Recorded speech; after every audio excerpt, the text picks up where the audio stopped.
Hey guys, tonight we begin with something we all do, yet rarely think about. Something so fundamental to human existence that we spend a third of our lives doing it. Yet our ancestors did it completely differently than we do today. Sleep. But not just any sleep. The strange, segmented, sometimes terrifying sleep of the past. And the ingenious, bizarre, and occasionally brutal ways humans have tried to wake themselves up throughout history. So, before you get comfortable, take a moment to like the video and subscribe, but only if you genuinely enjoy what I do here.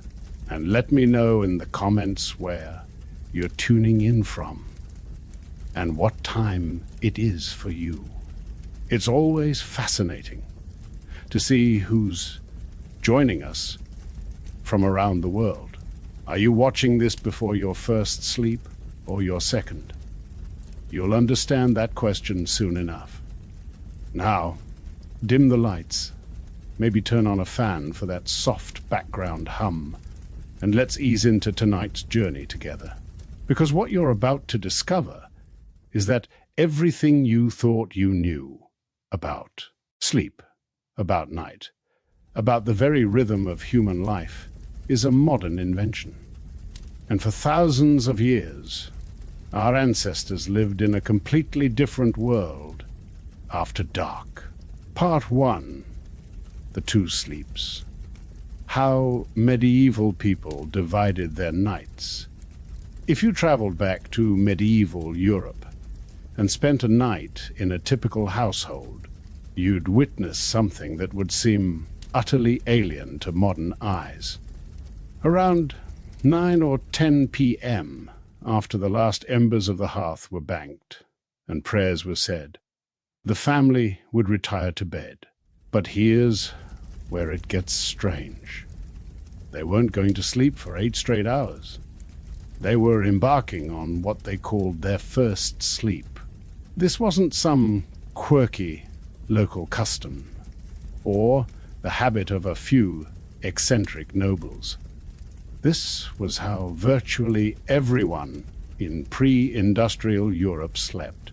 From peasants to princes, from monks to merchants, humans divided their night into 2 distinct sleep periods, separated by 1 to 2 hours of quiet wakefulness in the dead of night.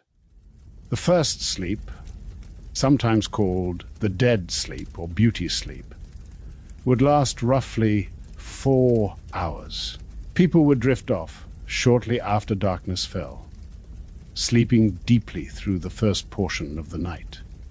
Then, somewhere between 11 p.m.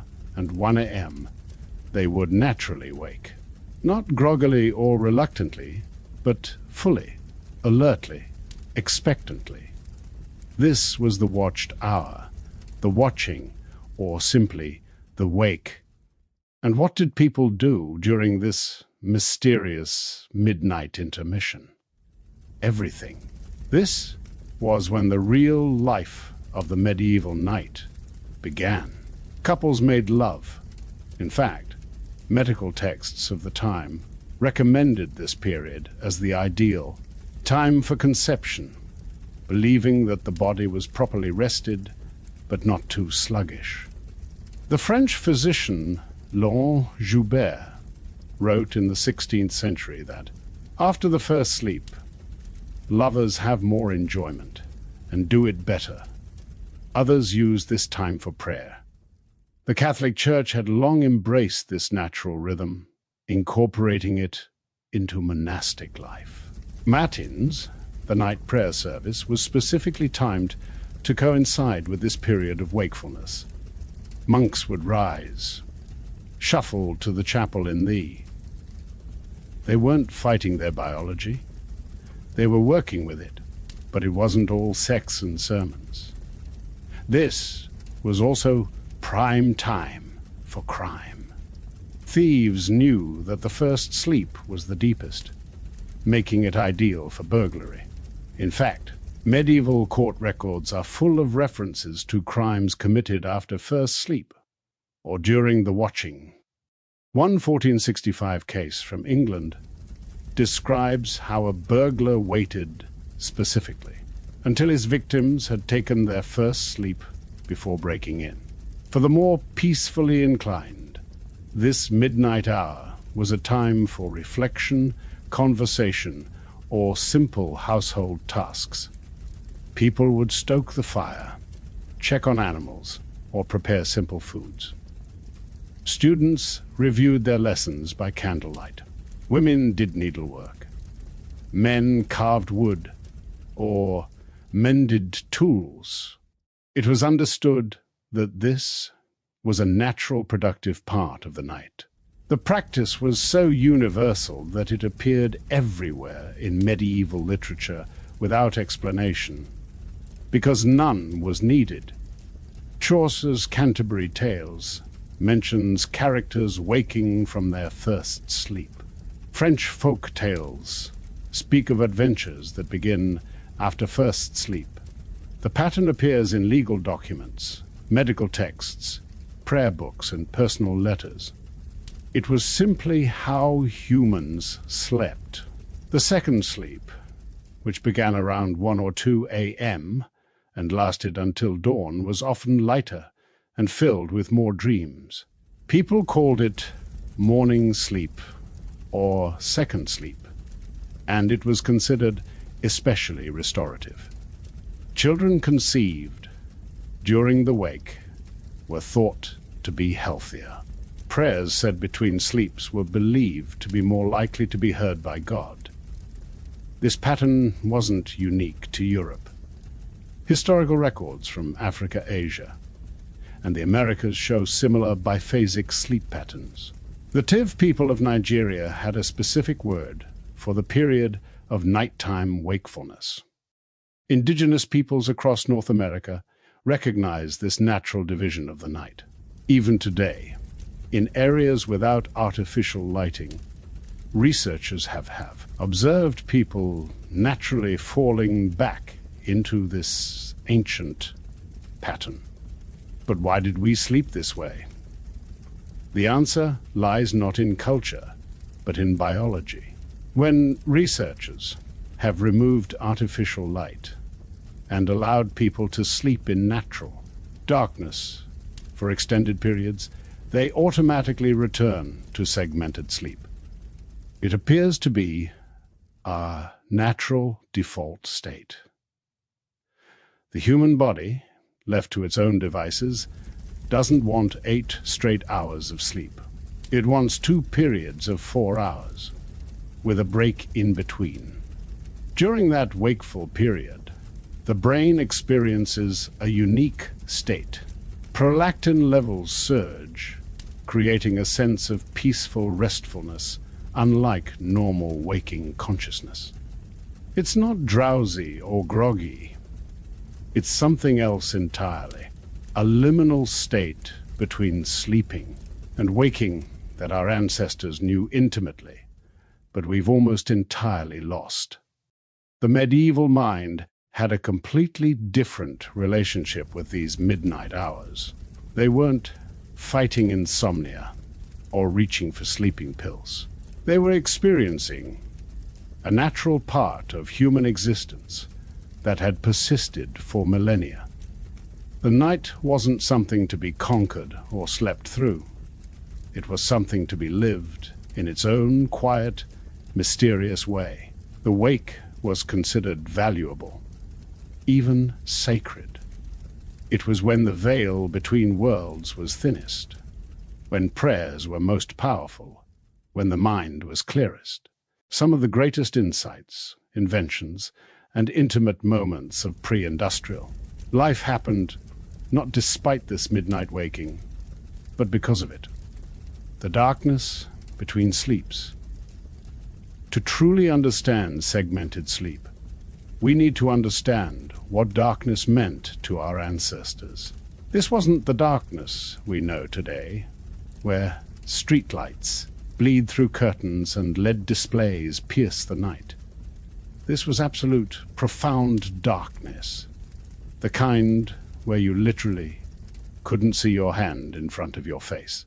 On a moonless night in medieval Europe, the darkness was so complete that it had texture, weight, presence. It pressed against windows like a living thing. It pooled in corners and flowed down streets like black water. Writers of the time didn't describe darkness as the absence of light. They described it as a substance, thick and tangible, that filled the world each night. Inside homes, families would huddle around the dying embers of their fires, telling stories and singing songs until the first sleep claimed them. The rich might afford a few tallow candles, but these were expensive and smelly, made from animal fat that filled rooms with greasy smoke. The poor made do with rushlights, dried rushes dipped in grease that gave off a weak, flickering glow barely strong enough to see your own feet. This darkness shaped everything about pre-industrial sleep. Without artificial light to extend the day, people had no choice but to follow the natural rhythm of sunset and sunrise. In winter, this could mean 14 or even 16 hours of darkness. Imagine that 16 hours where productive work was nearly impossible, where the outside world effectively ceased to exist. The segmented sleep pattern was, in many ways, an adaptation to this reality. Instead of lying awake in the darkness for hours, fighting boredom and fear, people broke the night into manageable chunks. The first sleep conquered the initial tiredness of evening. The wake provided a brief respite, a chance to tend to necessary tasks, or simply think. The second, sleep, carried them through to dawn. But this darkness wasn't just practically challenging. It was psychologically and spiritually loaded. Medieval people believed that darkness was when evil was strongest. Demons, witches, and spirits were thought to roam freely after sunset. The devil himself was called the Prince of Darkness. Night was when crops were cursed, when babies were stolen by fairies, when the souls of the dead walked the earth. This fear was so profound that it shaped architecture, law, and social customs. Houses were built with few windows, not just for warmth, but for protection against the night. Laws called curfews, from the French couvre-feu, meaning cover fire, required people to extinguish flames and stay indoors after dark. Breaking curfew wasn't just illegal, it was considered morally suspicious. What honest person had business in the night? Families shared beds, not just for warmth, but for security. Children slept between parents. Servants slept at the foot of their masters' beds. Even strangers at inns would share mattresses, sometimes 3 or 4 to a bed. The midnight waking became a communal experience. Whispered conversations in the darkness, quiet lovemaking, shared prayers. These were the sounds of the medieval night. The darkness also created a unique democracy. In pitch blackness, rich and poor looked the same. Social hierarchies that ruled the day dissolved in the night. Servants could speak more freely. Lovers could meet in secret. The normal rules of society relaxed, just slightly, in the egalitarian blindness of night. The science behind 2 sleeps. Modern sleep Researchers have a name for what our ancestors did naturally: biphasic or segmented sleep. And when they've studied it closely, they've discovered something remarkable. This isn't just how people used to sleep. It's how our bodies want to sleep when freed from artificial constraints. In the 1990s, psychiatrist Thomas Weir conducted a groundbreaking experiment. He placed subjects in darkness for 14 hours a day for a month, mimicking winter conditions before artificial light. At first, the subjects slept for huge chunks of time, paying off what researchers call sleep debt. But after a few weeks, something fascinating happened. They naturally settled into the exact same pattern medieval people had followed. 2 4-hour sleep periods, separated by 1 to 2 hours of peaceful wakefulness. During that wakeful period, Weir's subjects didn't experience normal consciousness. Brain scans showed they were in a state, unlike either sleep or normal waking. Prolactin levels, the hormone associated with the peace that follows orgasm, and the hormone calmness of nursing mothers, were elevated throughout the night, not just during sleep. The subjects described this midnight waking as incredibly peaceful, almost meditative. This makes evolutionary sense. For most of human history, nights were long and dangerous. Sleeping straight through would leave us vulnerable for extended periods. But waking fully every few hours would exhaust us. Segmented sleep was the perfect compromise. Deep rest when we needed it most. Gentle wakefulness when the night required attention. The chemistry of segmented sleep is fascinating.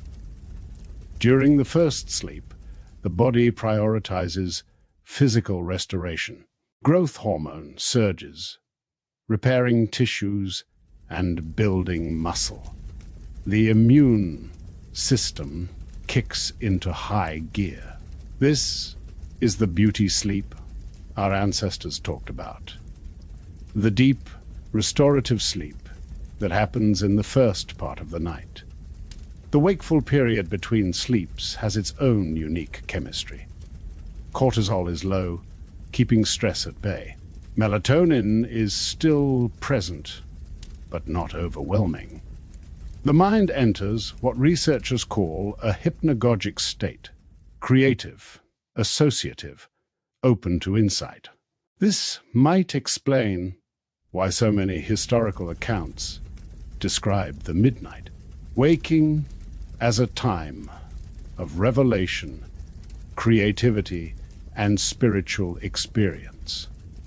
REM sleep, the phase where we dream most vividly, dominates the second half of the night.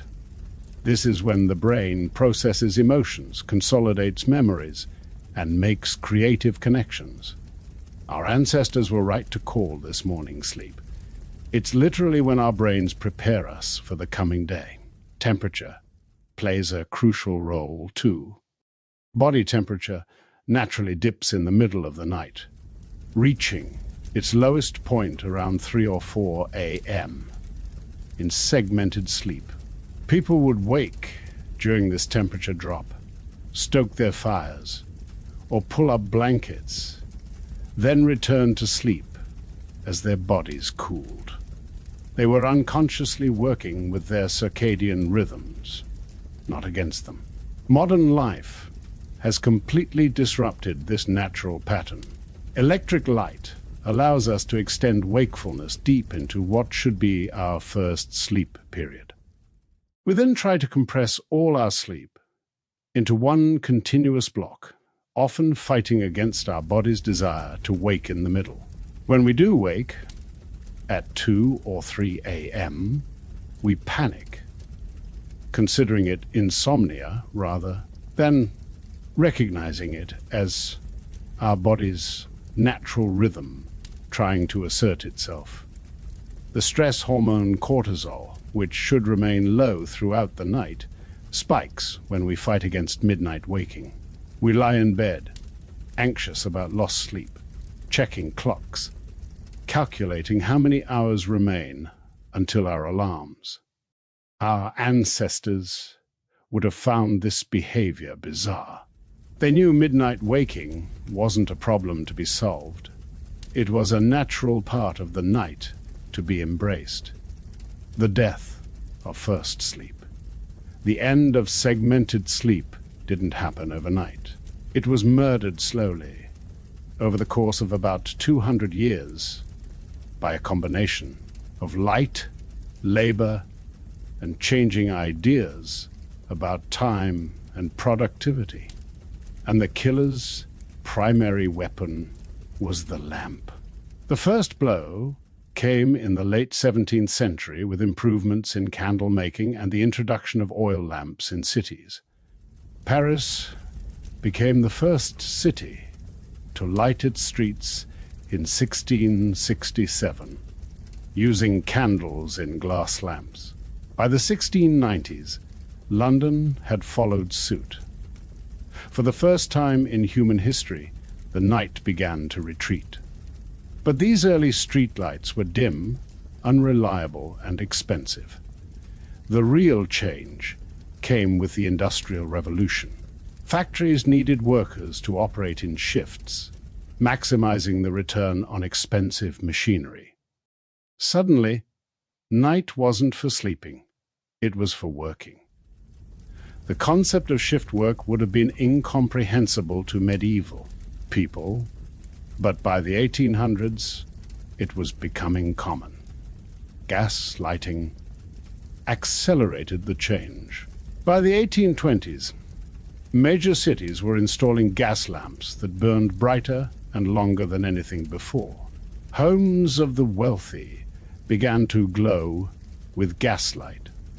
Shops stayed open later. Theaters and music halls extended their hours.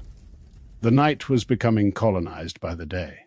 Coffee houses and social clubs created a new culture of evening socializing. The upper classes began to prize staying up late as a mark of sophistication. At homes and soirees stretched past. To retire early became a sign of rural backwardness. The fashionable world pushed bedtime later and later. Medical opinion began to shift too. Where once doctors had praised segmented sleep as natural and healthy, Victorian physicians began to pathologize it. Waking in the night became sleep maintenance, insomnia. The peaceful midnight hour became a medical condition requiring treatment. Sleep manuals began advocating for consolidated sleep, one unbroken block of rest that fit better with industrial schedules. The Protestant work ethic played its role. Time spent awake in bed came to be seen as lazy, unproductive, even immoral. Benjamin Franklin's early to bed and early to rise makes a man healthy, wealthy, and wise, left no room for midnight contemplation. The wake period, once used for prayer and reflection, now seemed like wasted time that could be better spent working. By the late 1800s, references to first and second sleep were disappearing from literature. Charles Dickens, writing in the 1840s, still occasionally mentioned first sleep. But by the 1880s, the concept had virtually vanished from English writing. Within a generation, what had been universal human experience for millennia became forgotten knowledge. The electric light bulb, patented by Edison in 1879, delivered the final blow. Unlike gas or candles, electric light was clean, safe, and eventually cheap. It could burn all night without attention. Homes, streets, and workplaces became permanently illuminated. The darkness that had defined human existence since the beginning of time was banished. But the transformation went deeper than just lighting. The industrial age brought a new relationship with time itself. Clock time replaced natural time. Schedules replaced rhythms. Efficiency replaced reflection. The quiet midnight hour of contemplation had no place in a world that measured value by productivity. By 1920, segmented sleep was effectively extinct in industrialized nations. People who woke in the middle of the night now reached for sleeping pills, not prayers. The peaceful wake became anxious insomnia, an entire dimension of human experience. The gentle, creative, intimate midnight consciousness was lost. The speed of this change cannot be overstated. In 1800, most people still slept in 2 segments. By 1920, almost no one did. In just 5 generations, humanity abandoned a sleep pattern that had persisted since before recorded history. We didn't evolve out of it. We were forced out of it by the demands and opportunities of industrial life. What we lost when we lost the night? When we abandoned segmented sleep, we lost more than just a quirky biological rhythm. We lost an entire landscape of human experience. The midnight waking wasn't just downtime, it was a unique state of consciousness that shaped art, spirituality, and human relationships for thousands of years. That peaceful hour between sleeps, with its elevated prolactin and relaxed consciousness, was prime time for insight and innovation. How many great ideas came to people in that quiet darkness? How many problems were solved in that liminal space between sleeping and waking? We'll never know, because we've lost access to that state. The spiritual dimension of segmented sleep was profound. Every major religion had practices designed around the midnight waking. Christian monks prayed at matins. Muslims rose for tahajjud, the night prayer. Jewish mystics believed the Shekinah, the divine presence, was especially accessible in the middle of the night. These weren't arbitrary times chosen for difficulty. They aligned with natural human biorhythms. Relationships were different, too. The midnight waking was when couples talked in the darkness, sharing thoughts they might never voice in daylight. It was when children heard family stories, when secrets were whispered, when the intimate life of families unfolded. Modern couples who fall asleep watching Netflix and wake to alarm clocks might spend less quality time together than medieval peasants who shared the quiet darkness of the wake. We've also lost a different relationship with darkness itself. Our ancestors didn't fear the dark the way we do. They knew it intimately. They could navigate their homes in pitch blackness, recognize sounds that we would find terrifying, read the subtle gradations of shadow and night. The darkness wasn't an enemy to be defeated, but a familiar companion, half of existence. The physical health implications are still being discovered.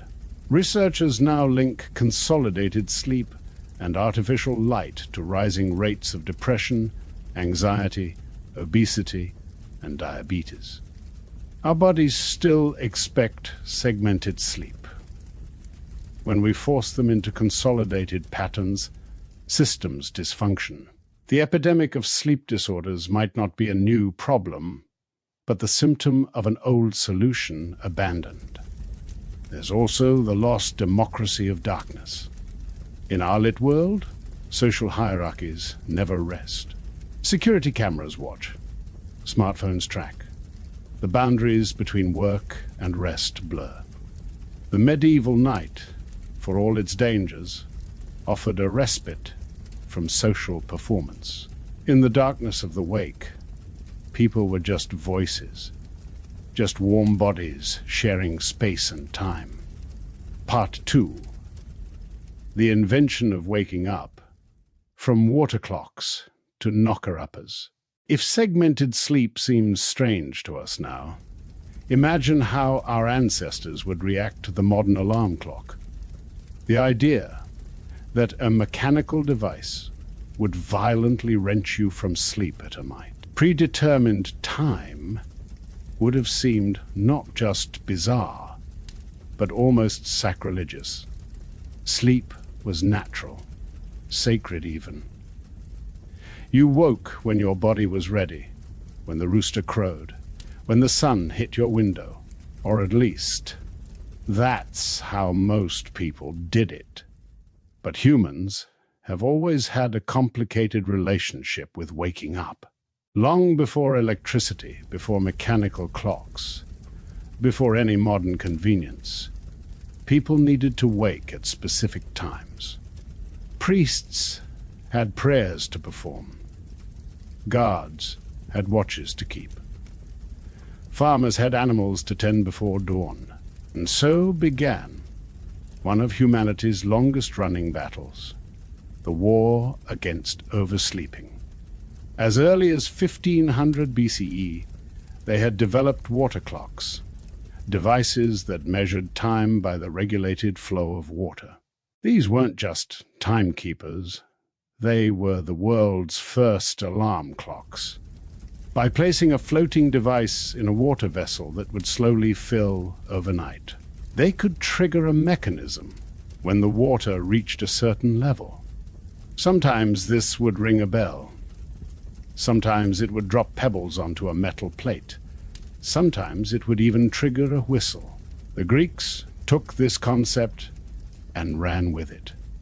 The philosopher Plato allegedly had a water clock that would whistle to wake his students for dawn lectures. But the most elaborate ancient alarm belonged to the inventor Ctesibius in the 3rd century BCE. His water clock didn't just make noise. It had mechanical figures that would move, elaborate gongs that would sound, and even pipes that could play simple melodies. Imagine waking not to a harsh beep, but to a mechanical orchestra powered by water flow. The Romans, ever practical, had a simpler solution: slaves. Wealthy Romans employed specific slaves whose job was to wake them at designated times.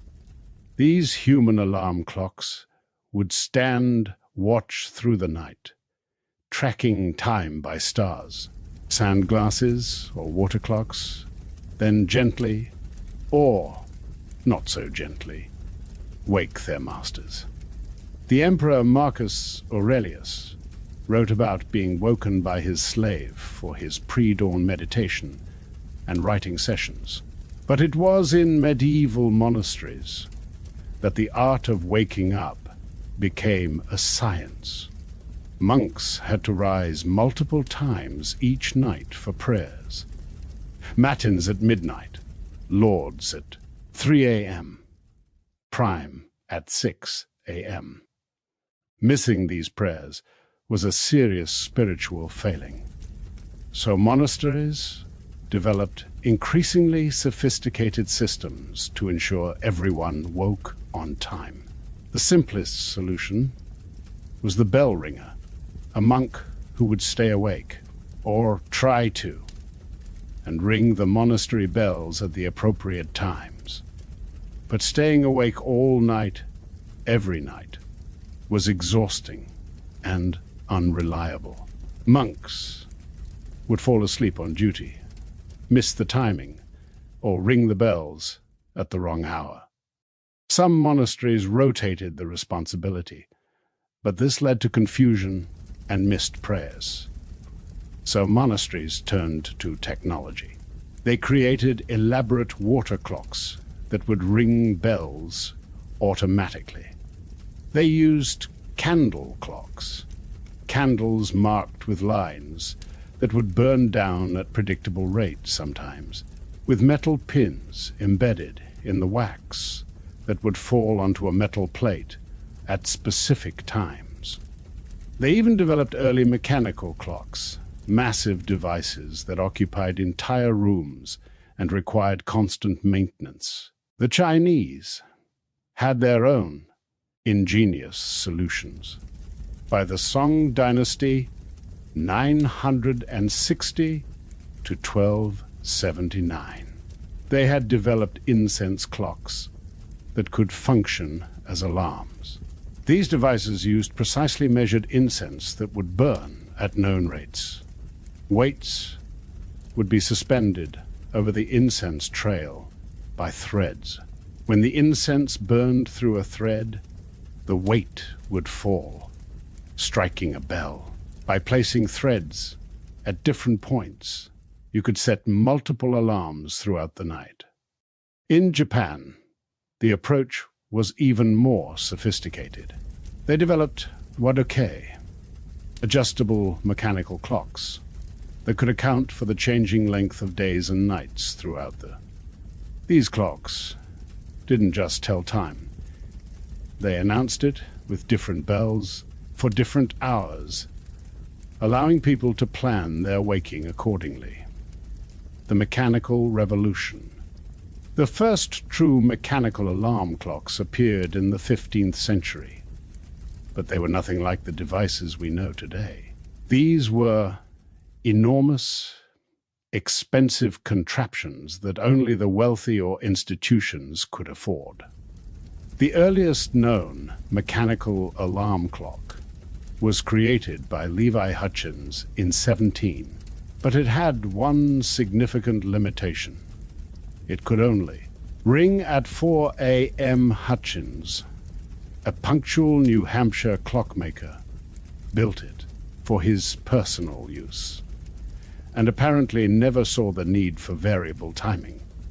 The real breakthrough came in 1847, when French inventor Antoine Redier patented the first adjustable mechanical alarm clock. Finally, people could set their own wake time. But these devices were still expensive, handcrafted items. A good alarm clock might cost a month's wages for a typical worker. They were status symbols as much as practical devices. The Industrial Revolution changed everything. Mass production made alarm clocks affordable, and industrial schedules made them necessary. Factory workers couldn't rely on roosters or sunrise when their shift started at 5 a.m. sharp. Being late meant lost wages or even lost jobs. The alarm clock transformed from luxury to necessity. But mechanical alarm clocks had their own problems. They had to be wound daily. They lost time, gaining or losing minutes each day. They broke frequently.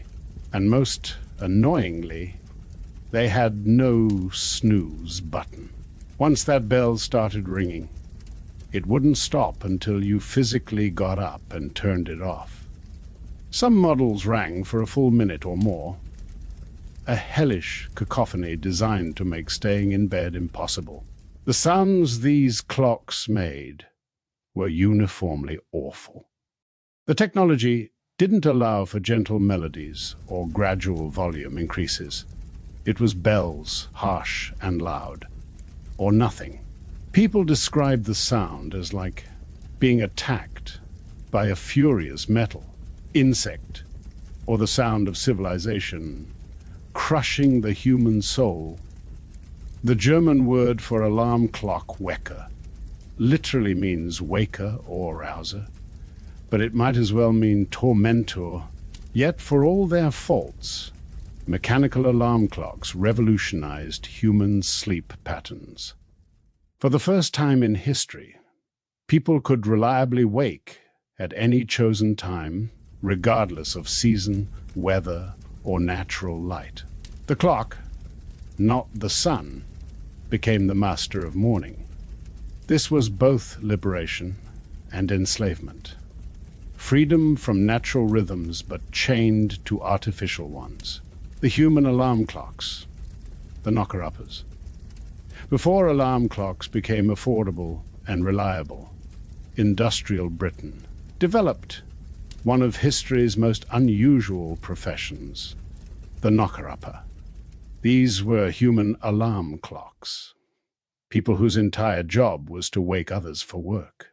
From the 1760s through the 1970s, yes, the 1970s, knocker-uppers were a common sight in industrial cities across Britain and Ireland. The job emerged from necessity. Industrial workers needed to wake at specific times, often well before dawn. Alarm clocks were expensive and unreliable. Many workers lived in cramped, and shift work meant different people needed to wake at different times. The solution was brilliantly simple. Hire someone to wake you personally. A knocker-upper's toolkit was simple but effective. The most common tool was a long pole, often bamboo, used to tap on upper-floor windows. Some used dried peas shot through a tube, a sort of wake-up pea shooter. Others had long poles with soft brushes or wires attached to scratch at windows without breaking them. The goal was to wake the client without disturbing the entire neighborhood. The job required remarkable skill and memory.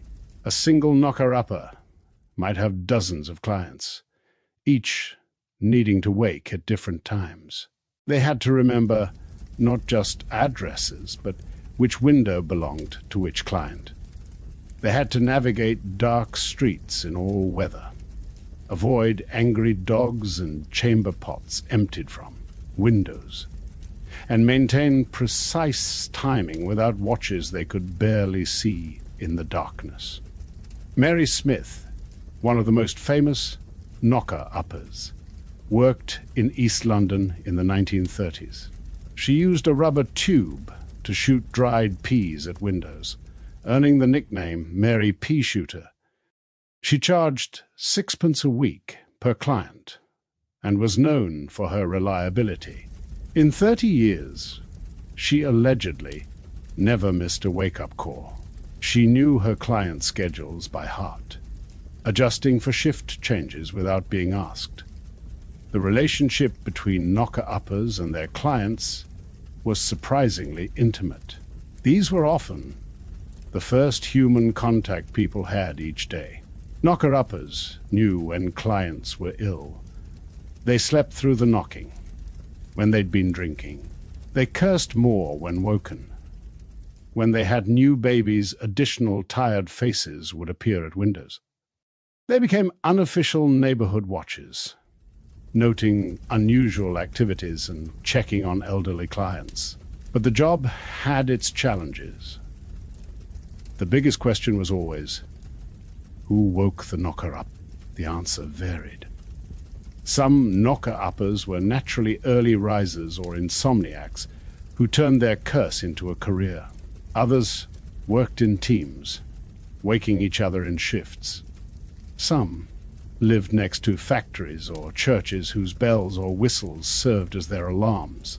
A few legendary knocker-uppers claimed they could wake themselves at will through force of habit and mental discipline. Payment was another constant issue. Knocker-uppers were typically paid weekly, but collecting payment was difficult. Clients might claim they weren't woken properly, or they'd avoid payment day. Some knocker-uppers would stop waking non-payers, but this could take weeks to notice if the client had alternative arrangements. Others would wake the client, but make such a racket that the entire building would complain, pressuring the debtor to pay. The knocker-uppers developed their own culture and codes. They had territories, usually divided by streets or neighborhoods. Poaching another's clients was considered deeply unethical. They passed roots down through families. Children would accompany parents. Some families had 3 generations of knocker-uppers working the same neighborhoods. As alarm clocks became more affordable and reliable in the 20th century, the profession began to decline, but it persisted far longer than you might expect. The last professional knocker-uppers were still working in industrial towns in northern England into the 1970s. These final practitioners served mainly elderly clients who distrusted alarm clocks, or shift workers whose schedules were too irregular for mechanical alarms. The church bells and time, discipline. Before knocker-uppers, before alarm clocks, before even water clocks were common, most people woke to the sound of bells. Church bells weren't just calling people to prayer. They were the heartbeat of medieval and early modern communities, marking time for everyone within earshot. The bell-ringing schedule was complex and meaningful. Different patterns meant different things. The Angelus bell rang at 6 a.m., noon, and 6 p.m., marking prayer times, but also serving as time signals for work. The Compline bell marked the end of the working day. The Sanctus bell during Mass could be heard across town, telling those who couldn't attend where the service was in its progression. But the most important bell for working people was the morning bell, sometimes called the Gabriel bell or the Ave bell. This rang at dawn, or more precisely, at what the church determined was the proper time for the day to begin.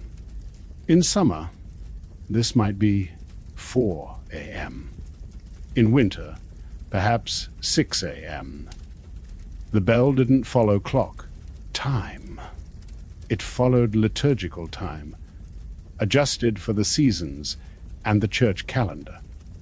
This system worked well for agricultural communities, where work naturally followed daylight.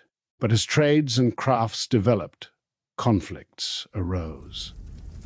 Blacksmiths wanted to start work earlier to avoid the heat of midday. Bakers needed to begin before dawn to have bread ready for morning sales. Different trades began establishing their own bells, creating a cacophony of competing time signals. By the 14th century, mechanical clocks began appearing on church towers, and with them came a new concept: equal hours. Before mechanical clocks, most people used temporal hours dividing daylight into 12 parts that were longer in summer and shorter in winter. But mechanical clocks couldn't adjust for seasons. They marked 24 equal hours, fundamentally changing how people thought about time. This shift wasn't immediate or smooth. Many communities resisted equal hours, seeing them as artificial and contrary to nature. Workers complained that equal hours meant working in darkness during winter mornings or wasting valuable daylight in summer evenings. The church itself was divided. Some saw mechanical time as divine precision, others as human arrogance.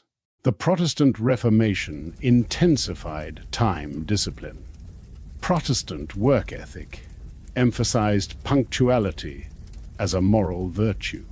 Being late wasn't just inconvenient, it was sinful, a form of theft.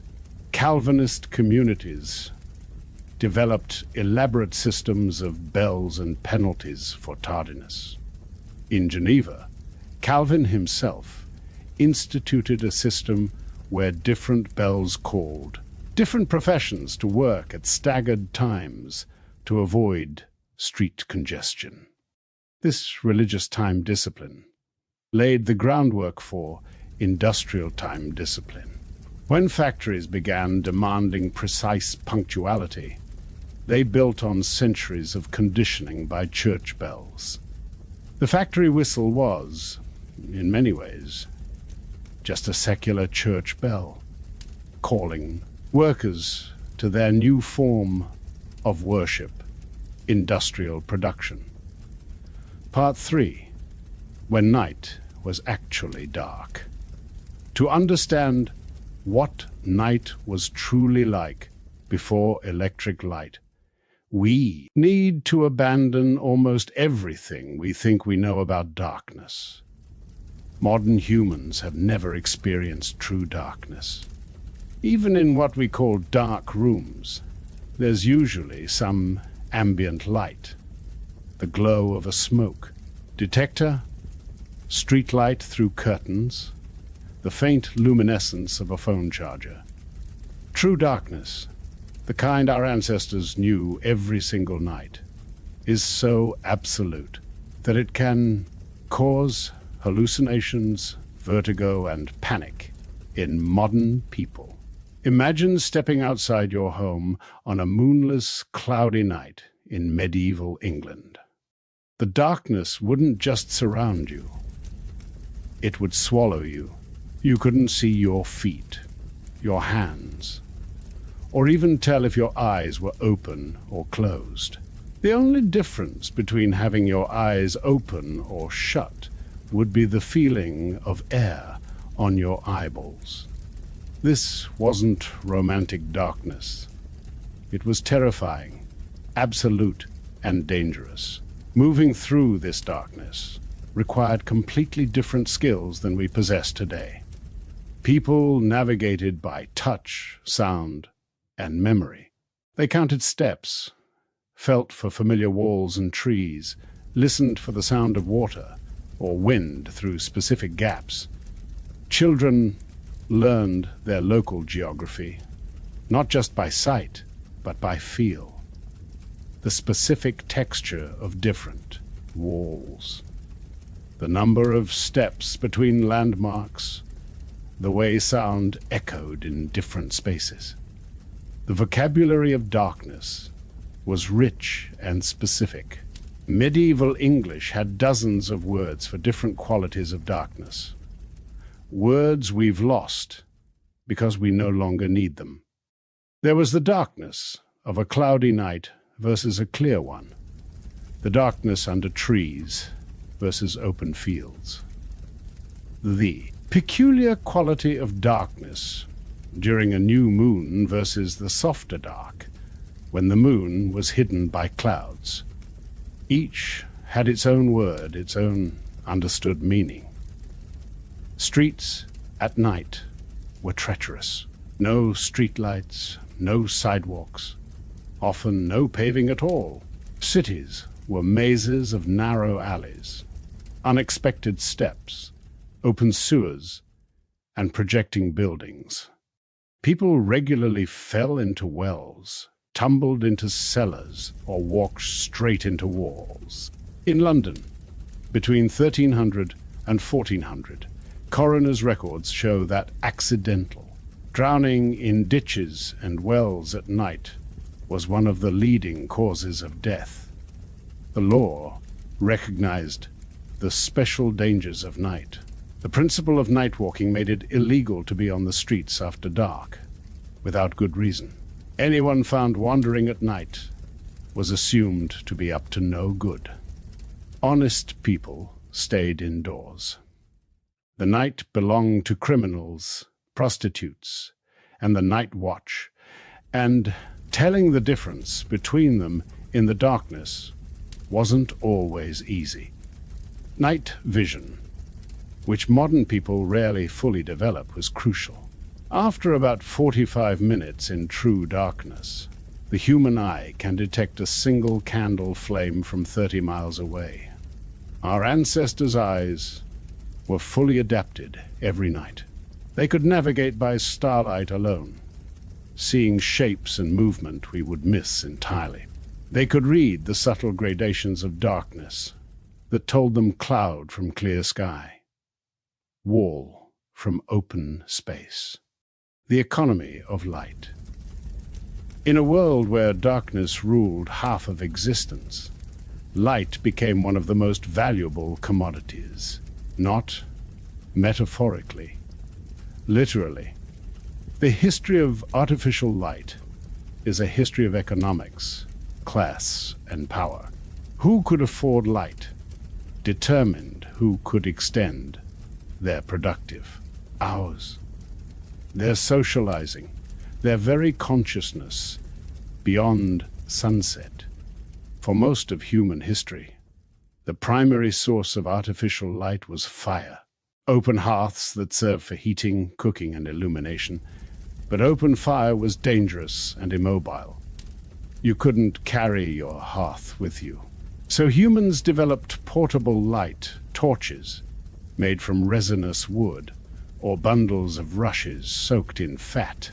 These gave good light, but burned quickly and posed constant fire risk. Candles were the next revolution, but they were expensive. A single tallow candle made from animal fat cost about a day's wages for a laborer in medieval times. These candles stank. The smell of burning animal fat filled rooms with acrid smoke. They dripped constantly, requiring special holders and constant attention. And they barely lasted an hour or two. Beeswax candles were far superior. They burned cleanly, smelled pleasant, and lasted longer. But they were so expensive that only churches and the very wealthy could afford them. The Catholic Church was actually one of the largest consumers of beeswax in medieval Europe. Some monasteries kept their own beehives specifically for candle production. The light of beeswax candles became associated with holiness. Divine illumination made literal. The poor may do with rushlights, rushes soaked in waste animal fat that gave off a weak, smoky light for about 15 minutes. Making rushlights was typically children's work. They would gather rushes in autumn, peel them, leaving one strip of skin to hold their pith together, dry them, then repeatedly dip them in melted fat saved from cooking. A winter's worth of rushlights required hundreds of hours of labor. This economy of light created strict hierarchies of illumination. The wealthy lived in pools of light, multiple candles, oil lamps, even small chandeliers. The middle classes rationed their candles carefully, lighting them only when necessary. The poor lived mostly in darkness, gathering around single rushlights or the dying embers of their fires. The cost of lights shaped architecture. Wealthy homes had large windows to maximize daylight. Poor homes had tiny openings that could be covered with oiled cloth or wooden shutters. The window tax in England, 1,696 to 1,800, and 51% literally taxed daylight, charging homeowners based on the number of windows. You can still see bricked-up windows in old buildings, monuments to the period when even natural light was a luxury. Summer meant long working days, up to 16 hours for agricultural workers. Winter days might be only 8 hours of productive work. Craftsmen who needed good light for detailed work, scribes, illuminators, jewelers, could only work during daylight hours. This made their services expensive and their production limited. Some trades developed special relationships with light. Lacemakers would work in groups around a single candle, using globes of water as magnifying lenses to focus the light. Miners developed elaborate signaling systems with candles, reading the way flames flickered to detect dangerous gases. Sailors became experts at maintaining light in wet, windy conditions, developing special lanterns that could survive storms. The social life of darkness. Darkness shaped social life in ways we can barely imagine. Evening socializing, now so normal we don't think about it, was a luxury reserved for those who could afford illumination. For most people, social life happened during daylight or not at all. The tavern or inn was one of the few places common people could socialize after dark. These establishments invested in lighting because it brought customers. A well-lit tavern might have a dozen candles or oil lamps burning, an extraordinary expense that was built into the price of ale. The warmth and light drew people like moths, creating islands of sociability in the ocean of darkness. But even taverns closed early by our standards. Most shut by 8 or 9 p.m. in winter, perhaps 10 p.m. in summer. Staying open later wasn't just expensive. It was legally questionable. Late-night establishments were associated with vice, conspiracy, and disorder. Respectable innkeepers closed at respectable hours. Courtship happened in darkness, but not the romantic darkness we might imagine. Young couples met during evening visits, sitting in semi-darkness while parents pretended not to notice. Bundling, the practice of courting couples sharing a bed fully clothed, sometimes with a board between them, happened in darkness so complete that chaperones literally couldn't see what was happening. The darkness provided privacy through blindness rather than solitude. Storytelling flourished in the darkness. Without visual distractions, the human voice became the entire entertainment. Ghost stories were particularly effective when told in near-total darkness, where every creak and rustle became potentially supernatural. Epic poems, folk tales, and family histories were passed down through generations in the darkness around dying fires. The darkness also enabled crime and vice. Prostitution, gambling, and black market trade all flourished under cover of night. Night houses, illegal taverns that operated after curfew, did booming business despite regular raids. The Night Watch, tasked with maintaining order, often struggled to tell criminal from citizen in the darkness. Many watchmen were corrupt, taking bribes to ignore certain activities or actively participating in crime themselves. But darkness also created unexpected intimacies. Families and even strangers shared beds for warmth and security. The darkness equalized social stations. Servants and masters might share. The anonymity of darkness allowed for confessions, revelations, and connections that light would have prevented. The fear of the dark. The medieval fear of darkness wasn't childish or irrational. It was a logical response to real dangers. The night was genuinely threatening in ways we've forgotten. Setting aside supernatural fears for a moment, the practical dangers of darkness were numerous and deadly. Fire was the greatest urban fear. In timber-built cities with open flames everywhere, fire could destroy entire neighborhoods in hours. Most great fires started at night, when a candle was knocked over or embers weren't properly banked. London's Great Fire of 1666 began at 2 a.m. in a baker's shop. By dawn, it was unstoppable. The darkness that hid the first flames also hindered firefighting efforts. Violence was common and often went unpunished. Murders, rapes, and assaults happened in the darkness, with little chance of witnesses identifying perpetrators.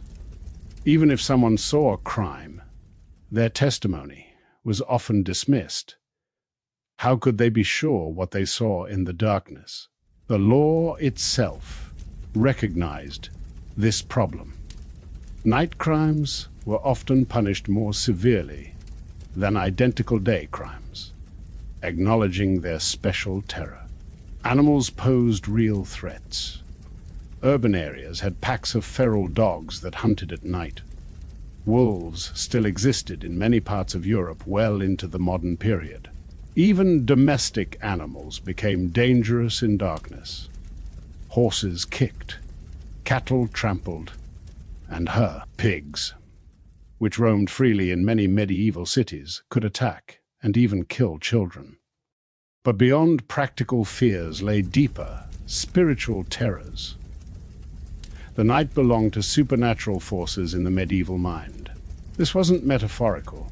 People genuinely believed that demons, ghosts, and witches were most powerful in darkness. The Catholic Church taught that demons fled at cockcrow, making the hours between midnight and dawn especially dangerous. Different hours had different dangers.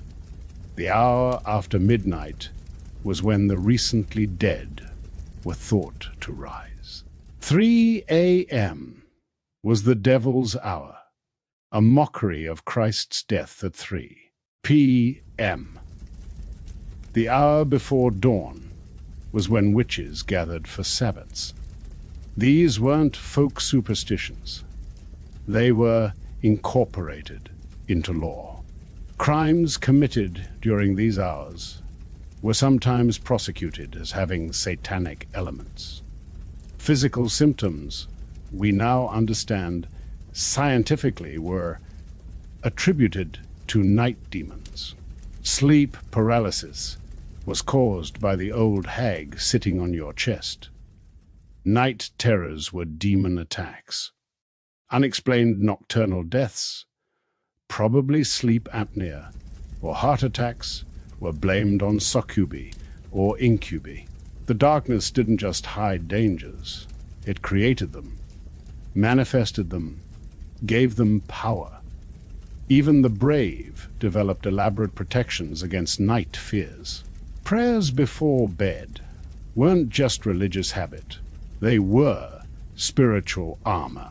People slept with iron objects which repelled fairies, salt, which deterred demons, and bread, which appeased household spirits. Windows. The threshold was literally sacred, hence our tradition of carrying brides across it. The night watch. Someone had to guard the darkness, and that job fell to the night watch, perhaps history's most thankless profession. Part police, part firefighter, part social worker. The night watch stood between civilization and the chaos of darkness. The watch system evolved differently across cultures, but the basic principle was universal.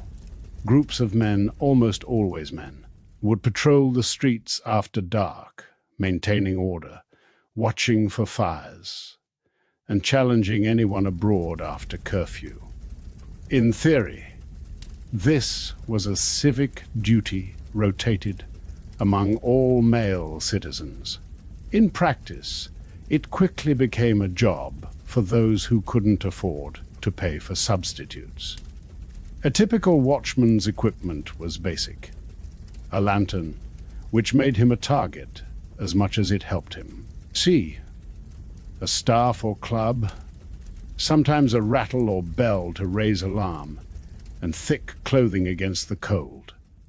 In larger cities, they might have a watch house, a small building where they could warm themselves and lock up troublemakers until morning. The job was miserable. Walking dark streets in all weather, confronting potentially violent criminals, breaking up fights between drunks, chasing thieves through pitch-black alleys, all for minimal pay and less respect. Watchmen were regularly attacked, sometimes killed. They were also figures of mockery, portrayed in literature as cowardly, drunk, or asleep on duty.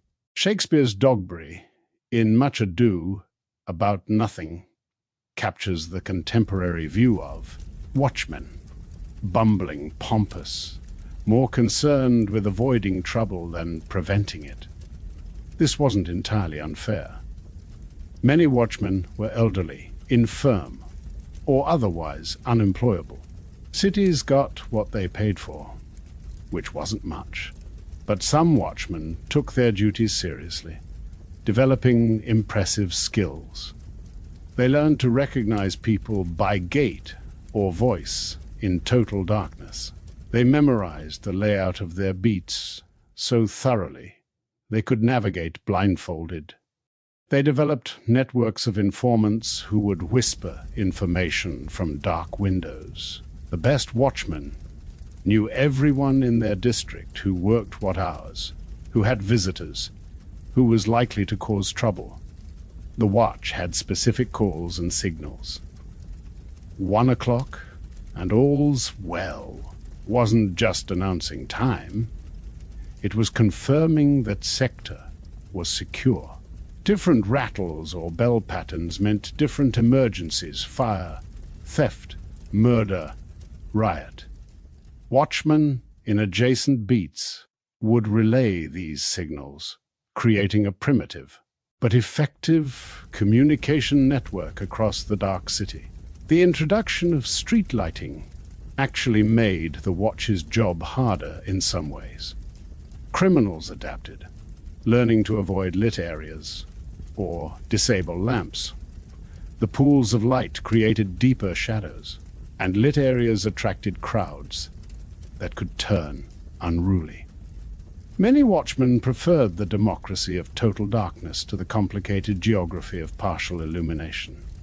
The first attempts at street lighting were purely defensive.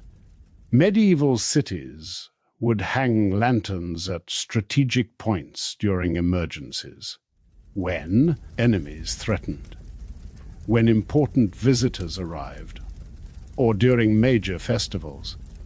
These were temporary measures, expensive and labor-intensive. Someone had to light each lantern, maintain it through the night, and extinguish it at dawn. Paris led the way in permanent street lighting. In 1667, Louis III ordered lanterns hung throughout the city, earning him the nickname Sun King, not just for his glory, but for literally bringing light to darkness. The system required 2,736 lanterns, each, containing candles that had to be replaced multiple times per night. It employed hundreds of lantern lighters and cost a fortune. But it worked. Crime dropped. Commerce extended into evening hours, and Paris became the city of light. London followed in 1684, but with a different system. Instead of public funding, they required homeowners to hang lanterns outside their properties. This created a patchwork of light and darkness based on wealth and compliance. Rich streets blazed with light while poor areas remained in darkness. The social geography of cities became visible at night in ways it never had been before. The real revolution came with gas lighting. First demonstrated in 1792, gas lights were brighter, cheaper, and more reliable than anything before. By 1816, London had 26 miles of gas mains. By 1823, 40,000 gas lamps lit the city. The transformation was extraordinary. Visitors described London nights as bright as day, though by modern standards, the light was probably quite dim. Gas lighting changed everything. Shops stayed open later. Evening entertainment flourished: theaters, music halls, restaurants. The night life was born. Work hours extended. Factories could run night shifts. The idea of business hours began to detach from daylight hours. Time became fungible, purchasable, extendable through technology. But not everyone celebrated. Religious leaders worried about the moral implications of conquered darkness. If night was when evil emerged, what did it mean to illuminate it? Would crime simply adapt? Would people abandon natural rhythms? Some doctors warned that too much artificial light would damage eyes, disrupt sleep, and cause nervous disorders. They weren't entirely wrong. The working class had mixed feelings. Light meant longer working hours, but also evening leisure. It meant safer streets, but also more surveillance. The democracy of darkness was ending. In light, everyone could see who you were, where you went, what you did. Privacy, once guaranteed by darkness, now required walls, curtains, deliberate concealment. Then came electricity. Edison's incandescent bulb, perfected in 1879, was cleaner, safer, and eventually cheaper than gas. Electric light didn't flicker like gas, didn't consume oxygen, didn't. It could be turned on or off instantly. No more lighting and extinguishing, no more gradual dimming. Light became binary, on or off, instant and absolute. The first electric street lights appeared in Cleveland in 1879. By 1890, over 130,000 electric street lamps illuminated American cities. The conquest of darkness accelerated. Rural areas that had never had gas began installing electric lights. Private homes, once lit by candles or oil, suddenly blazed with electric bulbs. The night, which had ruled half of human existence since the beginning of time, retreated. The new night. By the 1920s, the transformation was complete. Night had become optional. Those who chose could live entirely in artificial light, working night shifts, socializing until dawn, shopping at all hours. The city that never sleeps wasn't just New York's nickname. It was a new mode of human existence. But what kind of night had we created? It wasn't the absence of day. It was something entirely new. Electric light didn't replicate sunlight or even firelight. It created a third category of existence, the artificial night, bright enough to function, but never quite right, always slightly off, like a photograph of reality rather than reality itself. The social implications were profound. Night shifts created a parallel society of workers who slept during the day and rarely saw sunlight. Families split across different schedules barely met. The circadian rhythms that had governed human life for millennia were overridden by work schedules. Depression, anxiety, and insomnia rates soared among shift workers, but production never stopped. Entertainment colonized the night. Cinema, born in darkness, required controlled artificial light. Radio broadcasts extended into late night, creating shared national experiences that transcended local sunrise and sunset. Television would later make the conquest complete, bringing not just light, but programmed content into every hour of darkness. Crime evolved with the light. Instead of disappearing, it adapted. Criminals learned to use shadows created by streetlights, to disable lighting systems, to exploit the false sense of security light provided. The automobile added mobility to night crime. The darkness that had once trapped criminals in neighborhoods Now let them strike and vanish at speeds law enforcement couldn't match. But perhaps the most profound change was psychological. Humans lost their relationship with darkness. Children grew up never experiencing true night. The skills of darkness, navigation by sound and touch, reading subtle light variations, comfort with the unknown, atrophied. Fear of darkness, once rational, became a childish phobia to be overcome rather than a sensible response to real danger. We also lost the democracy of darkness. In our illuminated world, surveillance is constant. Cameras watch, phones track, algorithms monitor.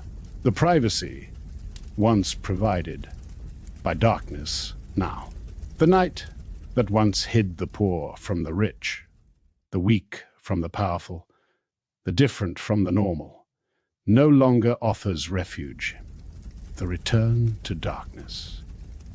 In recent years, something unexpected has happened. People have begun seeking darkness again. Dark sky movements work to preserve areas free from light pollution. Sleep researchers advocate for bedroom blackout. Meditation retreats offer darkness therapy. We're beginning to realize what we lost when we conquered the night. Light pollution now affects 80% of the world's population. The Milky Way, visible to every human who ever lived before the 20th century, is now invisible to 1/3 of humanity. Children grow up never seeing more than a handful of stars. The night sky, humanity's original calendar, compass, and inspiration, has been erased by our own light. Wildlife suffers too. Migrating birds, guided by stars, crash into illuminated buildings. Sea turtles evolved to follow moonlight to the ocean, crawl toward streetlights, and die in parking lots. Insects, drawn to lights, exhaust themselves circling bulbs instead of pollinating plants. The natural world, built on rhythms of light and dark, struggles to adapt to our always lit existence. Human health impacts are becoming undeniable.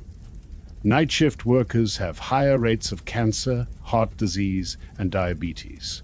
Exposure to blue light from screens disrupts melatonin production, causing epidemic insomnia.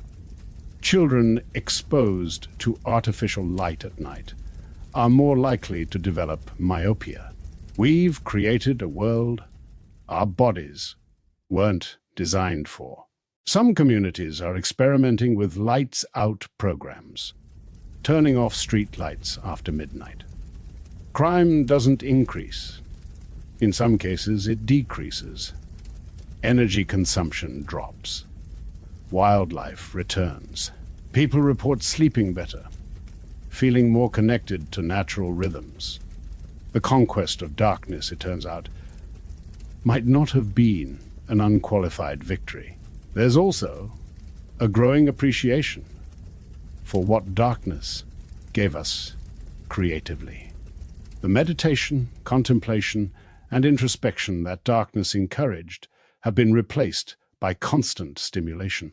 The stories, songs, and conversations that filled dark evenings have been replaced by screens. The family bonds, strengthened by shared darkness, have weakened in our individually lit worlds. Conclusion. The future of night. As we stand at this moment in history, we face a curious challenge: how to live with both light and darkness. We can't and wouldn't want to return to the dangerous, limiting darkness our ancestors knew. But we're learning that banishing darkness entirely comes with its own costs. New technologies offer hope for balance. Smart streetlights that dim when not needed. Amber lights that preserve night vision while providing safety. Building designs that minimize light spillage. Apps that adjusts screen color temperature to match circadian rhythms. We're learning to use light more thoughtfully, less wastefully. Others propose circadian architecture, buildings designed to provide natural light rhythms even in 24-hour operations. There's talk of right to darkness laws, protecting people's access to natural night, as we protect access to clean air and water. But perhaps the most important shift is philosophical. We're beginning to question whether conquering nature is always progress. The elimination of darkness, like the elimination of predators or wetlands, has had unexpected consequences. We're learning that some supposed problems, darkness, silence, solitude, might actually be necessities we didn't know we needed.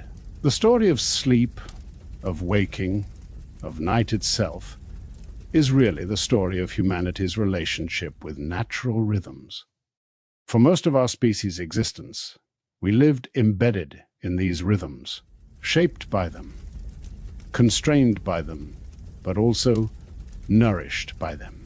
In just a few generations, we've broken free, creating our own rhythms, our own light, our own relationship with time. Whether this represents humanity's greatest triumph or a dangerous departure from our nature remains to be seen. We've gained control, productivity, and safety.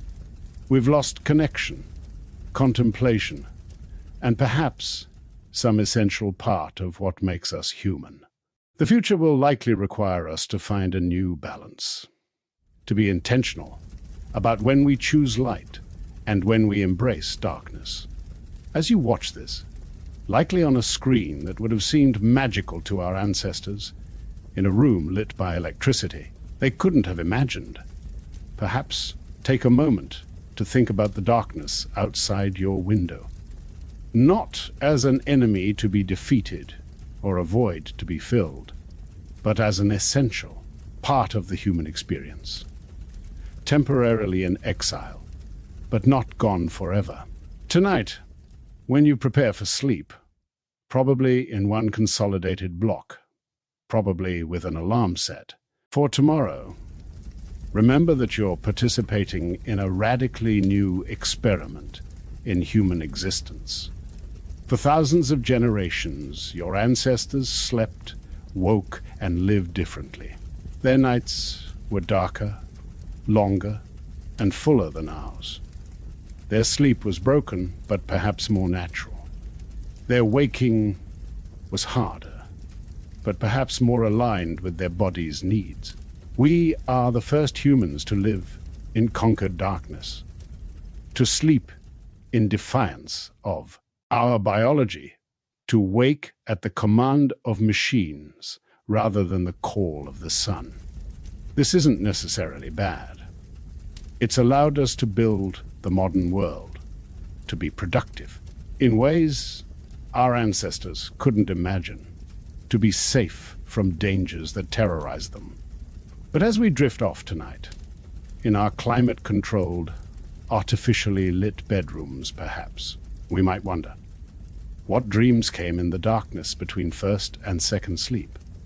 What thoughts arose in minds unclouded by electric light? What intimacies flourished in the democracy of darkness? What part of human experience have we traded for the convenience of the light switch? The history of sleep, of waking, of night itself, reminds us that many things we consider fixed and natural. 8 hours of sleep, waking to alarms, fear of darkness, are actually recent. Human nature is more flexible than we think. But that flexibility comes with costs we're only beginning to understand. So dim the lights, or don't.